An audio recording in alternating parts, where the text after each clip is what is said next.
he can see why people in the industry might feel some type of way about Drake, because Drake be riding a lot of people wave. He uses people for you know, when they hot, and then he just leave them out to dry. He don't really mess with them in the long run. He just uses them. You know, if there's a new hot artist, he'll come do a feature with them, and then he'll just, you know, adios amigos. But during that time, he gonna make it seem like, you know, he really care about you. He really down with you. You know what I'm saying? He's here to support this and that. But that's not the case. He just use you for his own benefit, right?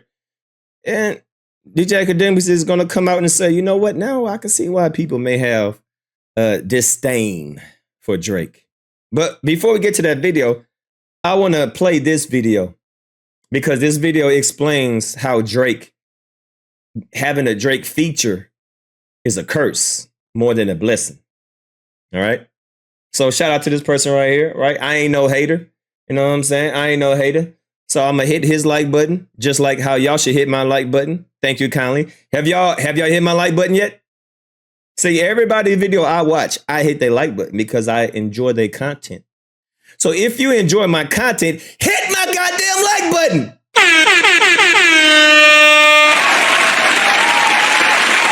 Hit my goddamn like button. I need 461 goddamn likes. Hit my like button now.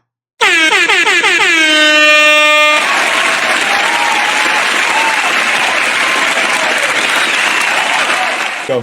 Do it! Just do it! Nothing is impossible. No, what are you waiting for? Do it! Just do it! Yes, you can! Do it! Just do it! Nothing is impossible. No, what are you waiting for? Do it! Just do it! Yes, you can! Yes, you can. All right.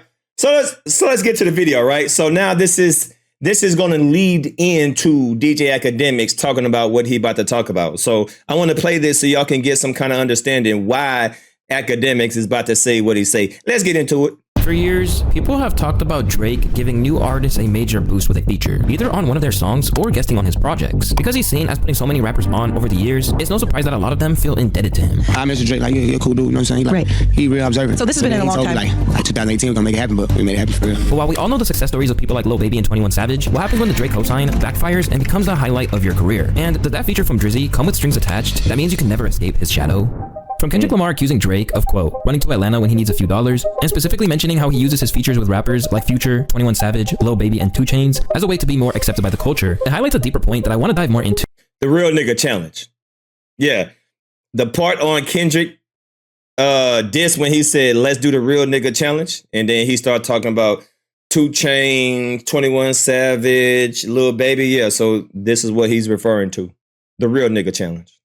Later in the video, because these days we have rappers like Rod Wave, a top-selling rapper with a die-hard fan base and the ability to sell out huge venues worldwide, even going as far as to turn down a feature from Drake. So it's clear that something fishy is going on. But before we get into how things went so wrong, I first need to explain how Drizzy got this reputation as a cheat code for success. By the year 2020, Drake assisted 32 artists to their highest Hot 100 position at the time. This included major stats like Kendrick Lamar, Future, Lil Baby, and many, many more. On average, the artists climbed up 19 spots from their previous highest position. Plus, 18 of these artists had never even made it onto the charts in the first place before they got that Drake stimmy. His peak moment of helping other artists came in 2017 when he brought 7 fellow rappers onto the billboards, or at least gave them a boost. By 2021, he'd appear on 41 projects as a guest since 2015, and 30 times out of those 41, his track had the highest streams on Spotify and YouTube for the entire project. And of course, Drake didn't just let those numbers speak for themselves. He's constantly boasted about these accomplishments on songs like Mob Ties. And now that Drake is That didn't age well, did it? Hold on, he said he spoke about how many #1 hit songs that he made on Mob Ties. Then come to find out, nigga, you ain't even write it. You big dummy. You big dummy. Nigga, you didn't even write that goddamn song. How you gonna brag about something that you didn't even do? These nuts. Got him.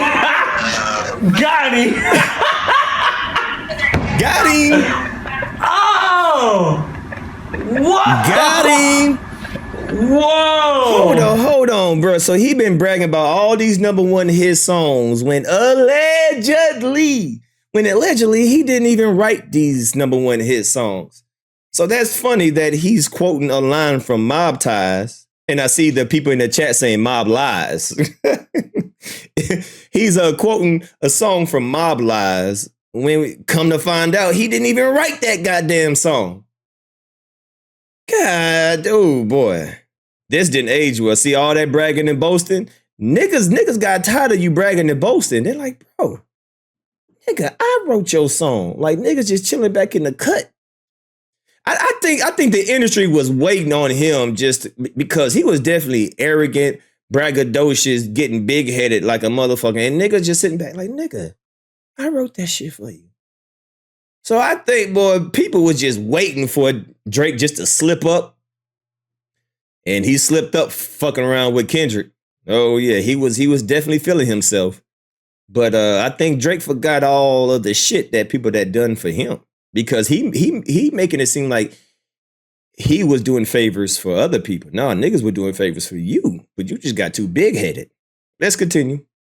Ties. Be the leading scoring man, but look at my system. And now that Drake is facing opposition from artists like Future, Rick Ross, The Weeknd, and Kendrick Lamar during the Rap Civil War that's taken a hold of the game, his track push-ups also hinted towards those who benefited from the stimulus package, with shots like every song that made it onto the charts he got from Drizzy, and your first #1, I had to put it in your hand. Because of the reputation as a hitmaker who can uplift an artist's career, it's meant that getting the guest spot from Drake outshines cosigns from legends in the industry. A Jay-Z feature is still considered one of the most important features you can get to this day. Drake. This was especially true for someone like Lil Durk, who was famously featured on Drake's absolute smash hit, Laugh Now, Cry Later. In the studio, right? This motherfucker Drake come through the DM like, oh, I'm seeing your number. Remember, you told me this before. I supposed to be on that compilation he did. Like, he dropped like 4 songs. He didn't get on it. So when he said, give me his number, I'm like, he sent the song through. I called everybody. Like, you rich, it's over with. Like, shit, he got that touch for real. You hear me? I turned to a fan that motherfucking day. I called everybody. Mama, it's over down with. I'm finna do this motherfucker. We finna fuck him up on, and we finna go. And then so we came out, and the song was during the pandemic. Yeah. We went straight to 100. And then it just Shout out to Drizzy, man. Yeah, shout out Drake, though. He definitely helped the motherfucker out 1,000. Praised by so many who got that first taste of the Billboard through him, it's one of the few things that, until recently at least, most of his fellow MCs were happy to salute Drizzy for. I'm the only person that put on for me when I ain't have nobody was Drake. I'm talking about Drake was the first person to put on like before anybody. He didn't want to sign me. Yeah. He didn't want to. It was like, yo, that's raw talent, yo. Like you gotta shine, yo. I'm gonna see to it. I forever owe Drake. Well, that's a And it seems like that's what his lane was. You know, he wasn't collabing with people, and this is just my opinion, right? Allegedly, right? Everything that I'm saying is allegedly. I don't know what the hell I'm talking about. Ain't that right, academic? I'm just saying, could it be? Could it be? Could it be, academics? Could it be? Could it be? Could it be? Could it be? Could it be, Chad? Could it be? Let me say, because now I got to be very careful. Could it be? Is it possible? Allegedly, could it be? Could it be? Could it be? Could it be? I don't know. And I have to speak this way because when you're living under threats of people who are trying to control media narratives as lawyers, I have to speak this way. Could it be? Right, I'm just saying, could it be? Could it be that Drake never really fucked with him? He just used him, right? So he can always say, I think he was strategically doing this to hopping on everybody's songs to help them get to #1, just in case he get a beef with them. Just in case they, want to come out and start dissing them. Drake can always say, nigga, I'm the one that helped you. Nigga, I'm the one that gave you a #1 hit song. So in my opinion, I think Drake strategically wanted to do features with everybody, especially the new up and coming people. So he can always have that in his back pocket, just in case, if they, come out and say something against him, So he can always go in his back pocket and say, nigga, I made your career. Nigga, if it wasn't for me, you wouldn't be in the position that you're in. You ain't no fucking colleague. You a fucking colonizer. God damn. God damn.